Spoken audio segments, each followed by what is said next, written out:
Moussoue, Bana Équateur Mambenga en général, pays Mbandaka en particulier, Sango Oyo Eza Penza Yabino, CAA, Compagnie Africaine d'Aviation, Mokondi Mpefumu Yamapata, Azongi Selibino, Bavol Naye Naba Destination, Ya Kinshasa Mbandaka Kinshasa, Kinshasa Kindu Kinshasa, Nyoso Eza Kosalema, na Airbus A320, ba destination ya boye, oko kutango place mosusu te, kaka na CAA, compagnie d'aviation oyo ba congolais balova, à partir déjà ya le 19 décembre 2022, kwenda vutuka, mbandaka na kindu, kokende yango ekomi neti na sima ya ndako, à travers reprise ya ba vol kitoko oyo, CAA, facilitateur ya bana Congo, Mosungi, aboya ba Congolais balela. CAA, balinga kamboka boete, vous êtes trop amoureuse du pays. Bonne année la vidéo, merci pour poser belle bossa la télévision la vidéo pour la colanda info lingala journal ya peuple pour la peuple bon de vidéo semaine on a boté la vidéo to fongo la journal pour la sabino que chef de l'état Félix Antoine Tshisekedi Tshilombo azana mission ya itinérance na ville ya Mbujima et pas wapi a visiter qui ba différents chantiers au ezana chef lieu ya province ya Kasai oriental héritier Mapinde mi a pesibino ba détail. Président de la République, Félix Antoine Tshisekedi Tshilombo a visité ce week-end et le Kiba différents chantiers d'infrastructure dans la ville de Mbujimayi. Chef de l'État a kenda kina na chantier à université officielle ya Mbujimayi IOM na mokuse pour na kotala évolution ya misala ndenge ezali kotambola. Na ensuite akendaki na complexe scolaire Kalenda Mudishi et pa wapi misala ya rénovation pe ya agrandissement ya ba école o ya Mbujimayi et kosi la kalamingité selon ba responsable ya chantier dans 4 mois complexe scolaire oyo et koki koyamba ba élèves na ba bâtiment ya sika oyo etongami. Enfin chef de l'État a sukisaki tourner na ye na visite moko ya kafu na stade Kashala Bonzola oyo misala ya réhabilitation et sengelaki ebanda prochainement pour na kopesa eloko moko ya kitoko na infrastructure sportive oyo ezali na pelouse synthétique pe na capacité ya 23 000 places oyo ezali koyamba kuna na ville ya Mbujimayi. Tobeta bongo masolo ya vice-gouverneur ya province ya Haut-Uele Christian Pitonga na kombo ya titulaire na ye Baseane na ngai koloba Christophe ya président ki week-end eleki clôture ya session ordinaire ya septembre na assemblée provinciale ya Haut-Uele Nadina Sona zaki sur place na compte info ngala. Vice-gouverneur ya province ya Haut-Uele Christian Pitanga Mangandro na kombo ya titulaire na ye Christophe Baseane nanga bakisela ka l'homme fondé Baklutiraki session ordinaire ya septembre ya assemblée provinciale tomonaki présence ya ba personnalité ya ndenge na ndenge ba membre ya gouvernement provincial ba agent pe ba cadre ya administration publique pe bongo na bongo ba temps formi balé et marquaki cérémonie oyo présentation ya rapport ya session et pas ya rapporteur adjoint ya assemblée provinciale pe discours ya clôture ya président oyo atalisi que province ya Haut-Uele esengeli bango nyonso batelema pona kolite contre corruption selon volonté ya chef de l'État Félix Antoine Tshisekedi Tshilombo misolo ekota ebele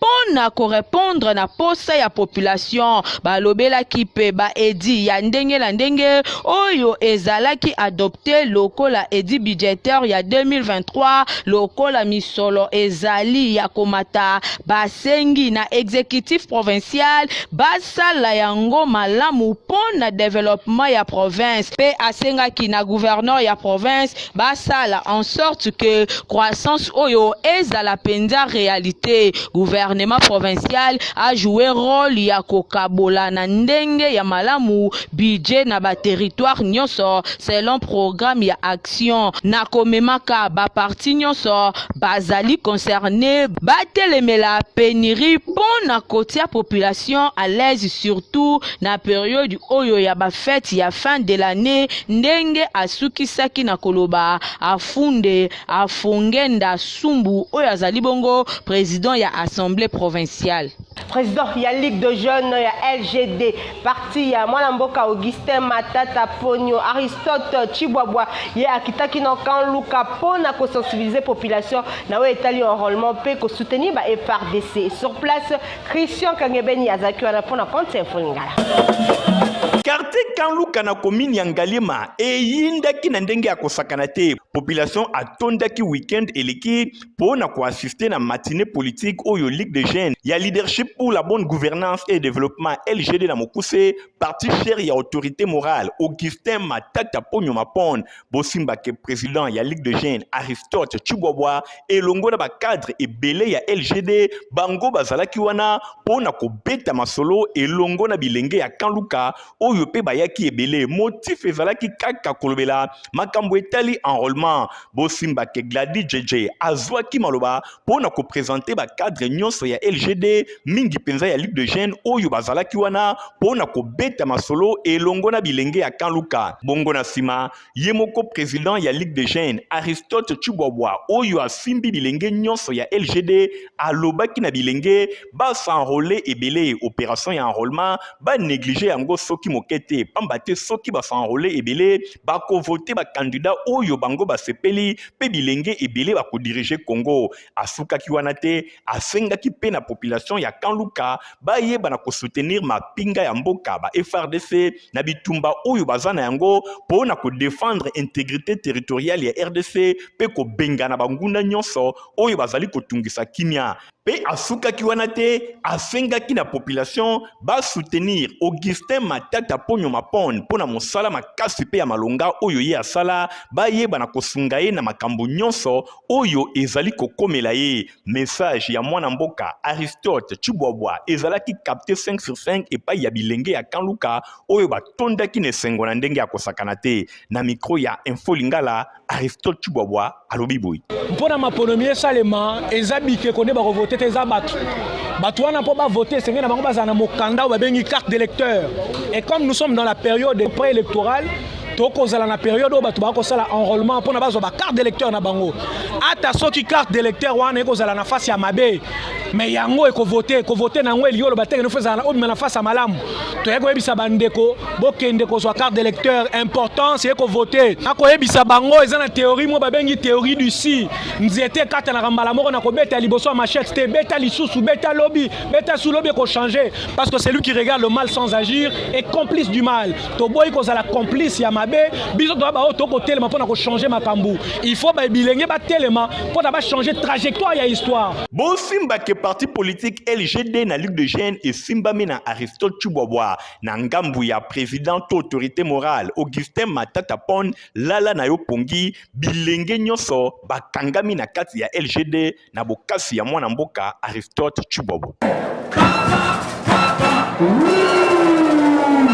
Maître Trésor Tombo, coordonnateur national, il y a Ligue de jeunes, il y a CRD, parti, il y a honorable Christophe Mbosso Kodia, il y a Akenaki qui s'enrôlé samedi 31 décembre na Delvo pour la commune ya Ngaliema. Nadine Sona, reportage.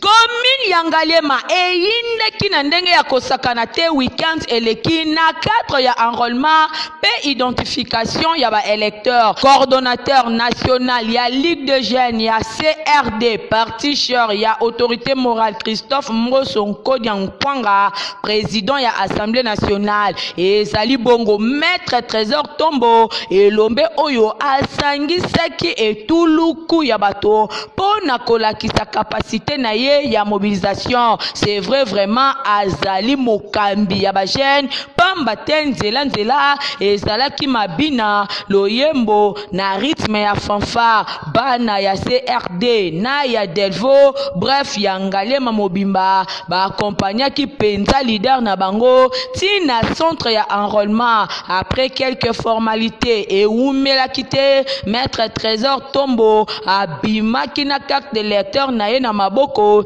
elakisi ke akozala éligible na 2023 pe akozala électeur na sima ya présentation ya carte d'électeur na ye liboso ya base bana membre basepelaki makasi.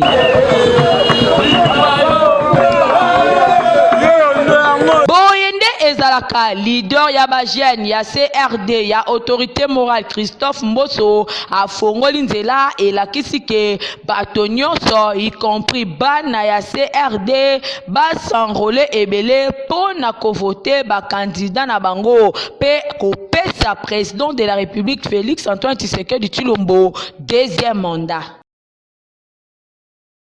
Namasala mususu sa majesté Fumudi ma président ya autorité traditionnelle pe coutumière ya Konate RDCP Afrique ye asengisaki plus de 100 chefs coutumiers dimanche 1er janvier na salle Winner na Bitabe pona ko changer na bango makambo oyo etali mboka. Nadine Asuna reportage.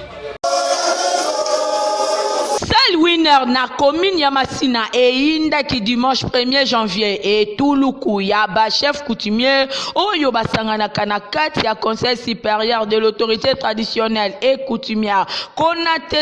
RDC Afrique le mokuse oyo ekamamaka epa na ye moko sa majesté Fumudi Fima ezalaki occasion pona kokabola eloko ya kolia na ya komela pona kose souhaiter pe bonne année 2023 na kozwa na ye maloba mbala moko président ya Konate sa majesté Fumudi Fima Ntinu atalisaki bilan ya ba activité nyonso basalaki mvula eleki pe basalaki évaluation ya misala na bango eloko ya liboso ba autorité traditionnelle basengaka na communauté internationale à s'impliquer na agression ya Rwanda contre RDC oyo bapesaka ngo kombo préavis zéro pe bakataka limite suka le 20 décembre lelo esalemi kaka na même date wana communauté internationale alongoli embargo na RDC oyo ezali penza victoire diplomatique ya makasi pona RDC à part wana asengaki na ba chef coutumier basenrole ebele po ba participer na ba élection ya 2023 Konate bapesi pe merci na chef de l'état na ndenge azo considérer bango bisika nyonso aza kokende pe ndenge alesi bango na suka mvula de l'état représenté bafeu na biso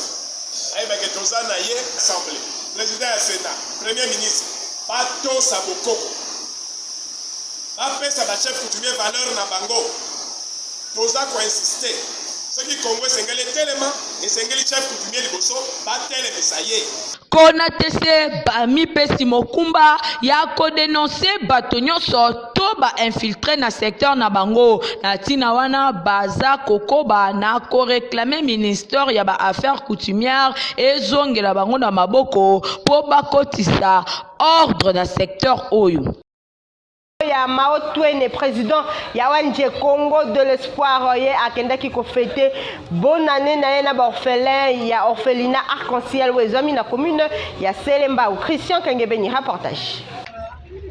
Toujours pene ya population ezali bongo ONG Congo de l'espoir oyo mwana mboka Mao Twene akambaka batikaka ba 2 minutes tango nyonso bazali koluka ndenge nini komemela bango sourire bosimbake mokolo ya dimanche 1er janvier 2023 bakangaki maboko te bakitaki na orphelinat babengi arc-en-ciel awa na commune ya Selembao botala bino moko esengo ndenge ezalaki na bilongi ya ba orphelin pe ba responsable na bango cadre na kati ya parti politique babengi Alliance des Congolais Progressistes ACP na mukuse ya mwana mboka Gentini Ngobila autorité morale Mao Twene accompagné na délégation moko costaud bakitaki na orphelinat oyo bayaki maboko pamba te bayaki na biloko ya ndenge na ndenge baji bamai pe bilamba oyo bayaki pona kokabolela ba orphelin ndenge kaka bozali komona sourire ekotaki vraiment na bilongi na bango na sima ya kosola na ba responsable na bango batalisaki ba posa pe bosenga nyonso oyo bazana yango oyo ONG Congo de l'espoir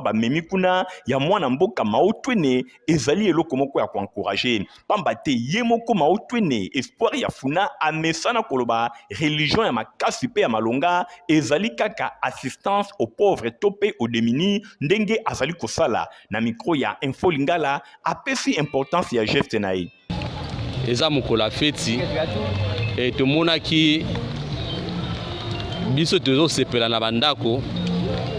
mais tant mosusu quelque part eza na bato oyo baza na difficulté ya kosepela lokola biso lokola bato baza averti bato baza bien encadré to préférer qu'il est l'eau doit accomplir l'écriture sainte. Ezolo banabiso na Jacques 1:27 ezolo bake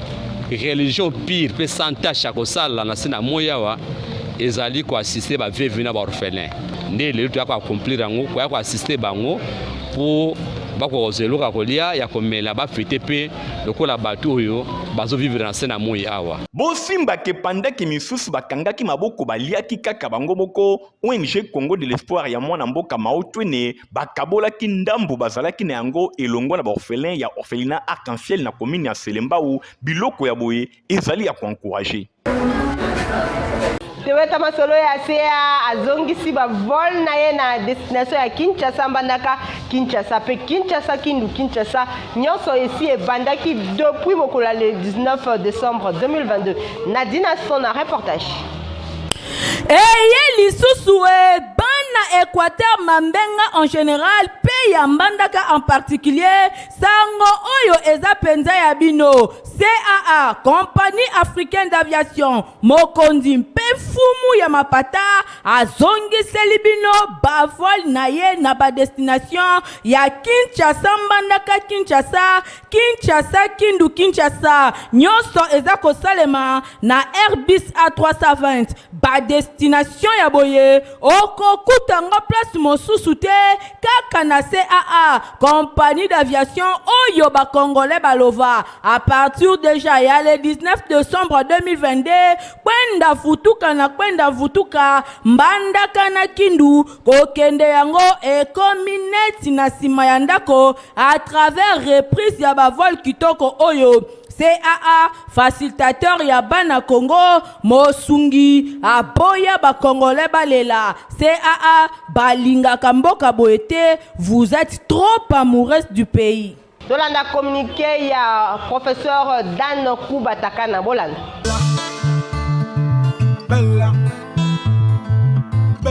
Professeur Dan Kuba Takana aza koyebisa na bana nyonso ya funa bakende kosenrelever massivement pour na tango ya maponami ba voter ba député ya solo oyo bakozala ba véritable molobeli ya district ya funa pour na ba élection ya 2023. Professeur Dan Kuba Takana alobi lisusu ke kobika ya peuple congolais eza na maboko na ye na nzela ya entrepreneuriat. Natina wana professeur Dan Kuba Takana azali organiser conférence monene pour na kolakisa ba jeune auto prise en charge na nzela ya entrepreneuriat. Professeur Dan Kuba Takana azali ko salisa concours ya financement ya projet et entreprise ya ba jeune au banda de 18 ans ti na 60 ans. Moto oyo a remporté concours docteur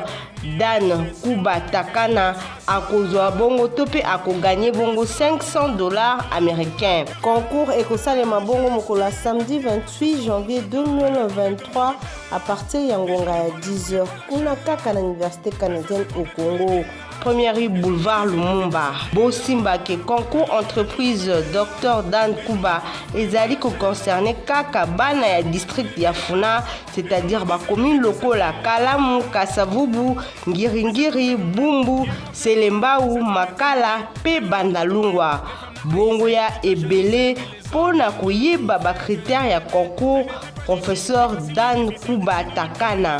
Projet et entreprise Dan Kuba Takana eza pona biso nyonso. Entrée eza bongo gratuite. Danser le soir. Malembe toza ko pusana na suka ya journal na biso tokolakisa bino Fondation Victor Bosuku oyo basali activité ya ndenge na ndenge pendant année 2022 bolanda condensé na yango oyo info ngala sali libino à travers héritier Mapinde Mpena Dina Sona na Edi Imbani.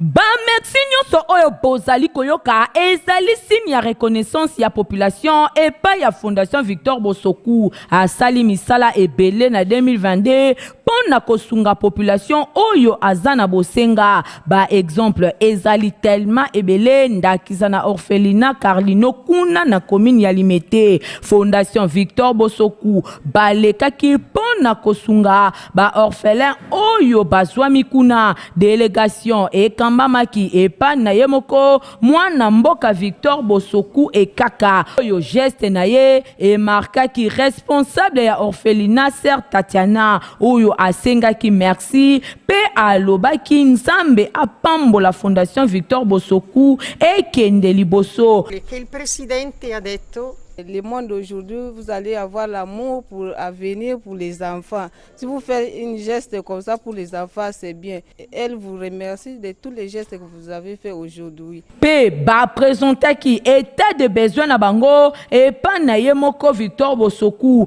payé a promettre ki bango ke akosala quelque chose pour bana oyo bazwa sourire. Homme de vieillard na kabinda kuna na commune ya Lingwala ezalaki peut visiter na Fondation Victor Bosoku, sans oublier centre hospitalier Shalom et Paywapi et lenge mwasi oyo Christi Vimbuyi azalaki hospitalisé suite ya maladie ya masse kystique exentérique astique azalaki prise en charge na Fondation Victor Bosoku pour na opération na ye. Le 12 décembre 2021 nde abimaka na hôpital nyonso esalemaki na présence ya Victor Bosoku oyo alobaki ke fondation efuti misolo kasi nzambe nde abikisi Christi Vimbuyi lokola abiki Fondation Victor Bosoku ezui en charge pour na kelasi na ye.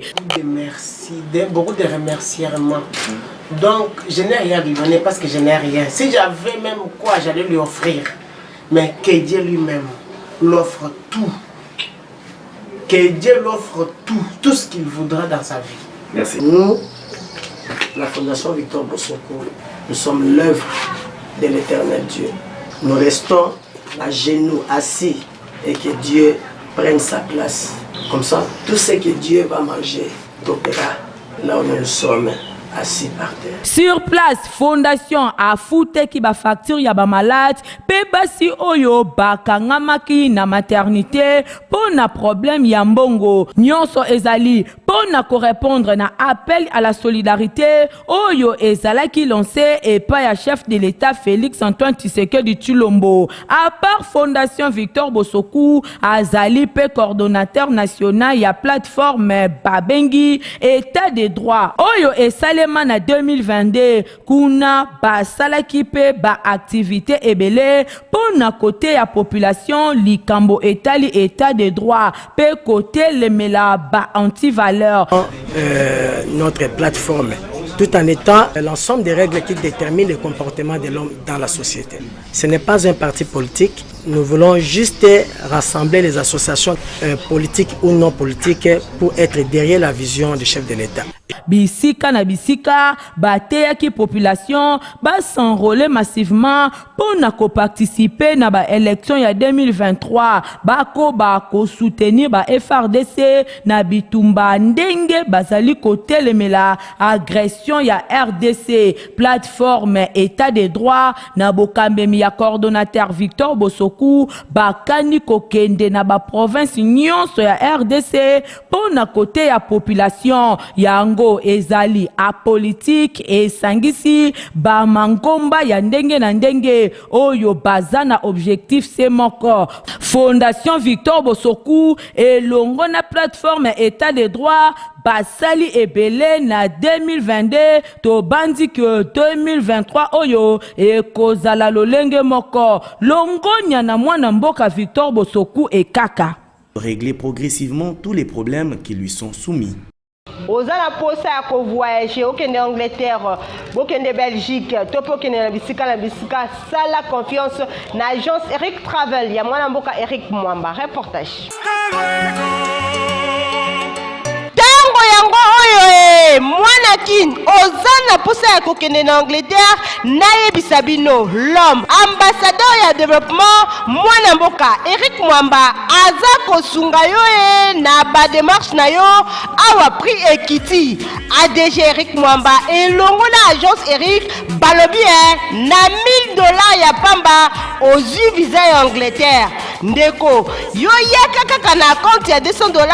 na ba frère mususu babandeli yo déjà ba démarche lelo toye juste pour informer ba candidat na biso nyonso ke offre ya Angleterre à $1000 ibandé déjà na agence Eric Travel nyonso voilà bato nyonso balingi ba voyager pour l'Angleterre on avait dit voilà le visa d'Angleterre est déjà là nous avions dit l'offre pour l'Angleterre c'est à $1000 moyennant $200 à compte et à ne pas oublier ils ont des frais misusu en dehors il y a $1000 donc vous passez sur place ou bien au communinga na privé tunanga nini mwana mboka Eric Mwamba alobi bonne année na Noël na yo yango oyo bombosana te yo oza pe na pose ya kokende na Turquie, Dubaï, Afrique du Sud, Chypre oza na pose ya visa Schengen, États-Unis kokende na yo musika te agence Eric eza wana erataka te sur prise en charge na yo pe eza rassuré agence Eric Travel ezwami bongo na 11e rue Limete mosika te na INPP yo oza na Tiangu boulevard Lumumba côté ya Masina soki olingi okota na entrée Kimbuta